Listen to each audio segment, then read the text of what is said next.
we see a lot of cases of extremely fit people. Suddenly exercise kar rahe, heart attack, dead. Somebody is cycling. So we see, and then when they find out, they say, oh, because this person only had 2 hours of sleep, 3 hours of sleep. So is there some kind of relation? Because like physically he was completely fit as per the medical records. But since sleep is getting undetected, or this is not coming up in people's health records in some way, is there any correlation between sleep and any kind of death or heart attack or whatever else? Absolutely, you are bang on with the question. If you see the evolution, even animals need sleep, otherwise they can't hunt.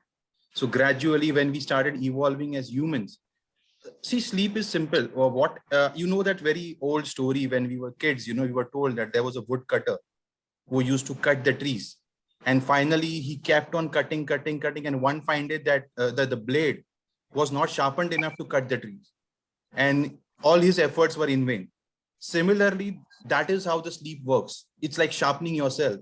As I told you, Kev, any wear and tear happening throughout the day, even say, for example, let us say very simple example is stress.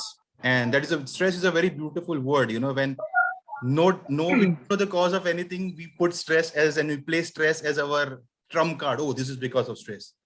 But I don't believe anyone on this earth who doesn't have a stress. Even a beggar is a stress, how to accumulate 20 pennies per day. It's about handling and tackling that stress in the right way. So when this sleep is fired, or maybe say compensated or compromised, so whatever sharpening of blade is required, the fixing of wear and tear, the homeostasis which is achieved at night, again, why God designed us to sleep? Because he must have thought something about it. Otherwise, he would have made us work 24 hours. Because he has sent us to do something, why not do it for 24 hours? So if you see physiologically or technically, right from the time, I don't know where most of the people must be aware, or at least there is something known as REM sleep, non-REM sleep, and there are certain waves which we can track on encephalogram when you are trying to see the sleep. And we also see nowadays those disturbed sleep can be tracked on those things. But right now we always think about how much I need to cut. My goal is this, my goal is that, my goal. Say for example, fitness, you're physically absolutely fit. So since you're physically fit, your body will motivate you to work out more. But we all know one fine day or one fine moment, a time comes when you get fatigued totally. So why should we wait for that particular time where we get fatigued? Why don't we keep regenerating ourselves? Like Nasreen gave deep breathing. The moment you do deep breathing, you are in the moment. You're focusing on your breath. When you are seeing inhalation, you are seeing exhalation, you are not thinking anything. You're not in the past, you're not in the future. You are in that moment. And when you are in the moment, there is minimal consumption of body energy. When you are thinking about future, you are designing certain things that hormones will try to make you excited about it, or maybe feel depressed, or maybe fearful factors will come into play. All those hormonal changes will happen.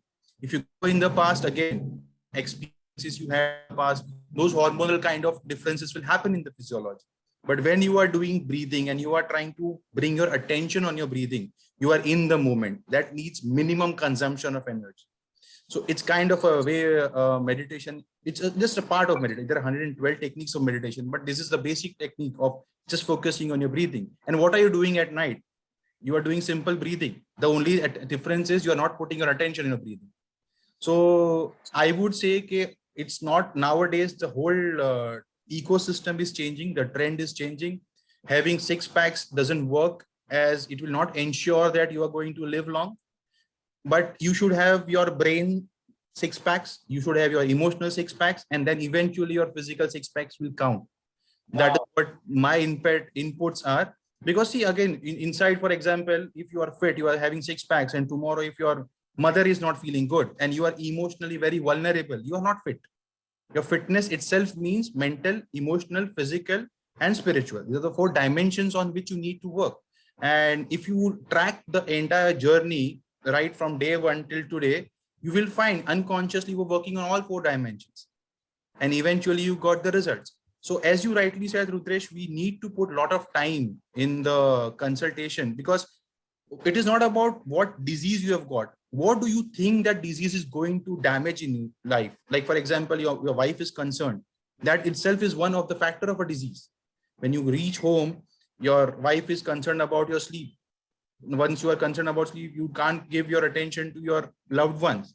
So these all are a part of disease, actually, I would say. I'm not trying to exaggerate the issue, but these all things needs to be addressed before it becomes kind of a disease in a per se with an psychosomatic. I think this is a word right now globally. It is very fascinating, but if you break that word psyche and soma, everything which comes into your physical body first is in your psychic body, which nowadays people say your aura or maybe non-physical body or energy body. Words can go on and dictionary will fall short. But the point is, if you feel at night, maybe you can add this thing at night when you are writing that thing, that before winding up things. Okay, what all things I need to work? Maybe you can make it into 4 pillars. Physically, I need to work on this, mentally on this, emotionally on this, and spiritually. Spirituality means just going and admiring how flower is. It need not go to a particular person and do certain process. So all these 4 dimensions, if you can fix, and I think any disease is curable. And in our Vedic literature, if you go and track back, it said, if you can do 1 hour of deep breathing without interruption every day, it can cure anything on this earth. Correct. So the incurable definition is designed by doctor, and I'm not trying to criticize. I'm being very practical. So when you are in second MBBS, you are asked a long question, give the list of 20 incurable disease. So before we can probe it, we are already labeling it as incurable. So these all things has to be addressed. And I don't think then there will be, of course, we'll be improving the quality of life, quantity of life, and eventually this band thing will become exciting. And we don't have to fix disease. We have to compete with ourselves and move ahead.